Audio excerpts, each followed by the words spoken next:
Remote port forwarding can be a little tricky to get your head around at first. It helps to see an example. So here we have a client set up on .31. This is our machine. There's also a server on the network that we can reach. It happens to be running at .10, but that doesn't matter in this example.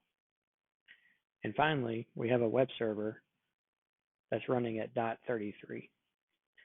And in this case, we're assuming that there's a firewall blocking our access from our machine, but the Windows server can't access this web server at .33. A reverse connection works something like this.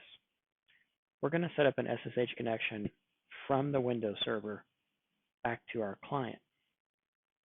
But then, because it's a reverse connection, we can connect to a local port on our client, have that traffic go through that SSH connection and from the intermediate server over to the web server.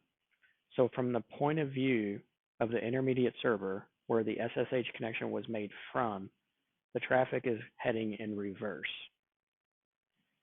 So let's look at the example. So we use SSH-R for reverse. And at first we put the source. So that's going to be the local host back on our client. And we're going to use port 80. And then we want that traffic to end up over at the web server, which was running at .33. And that web server is running on port 80.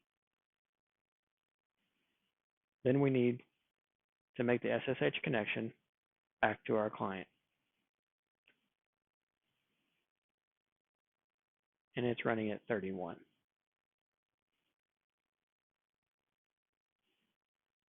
We need to log into the SSH server. Now we go back to our client. We look at netstat.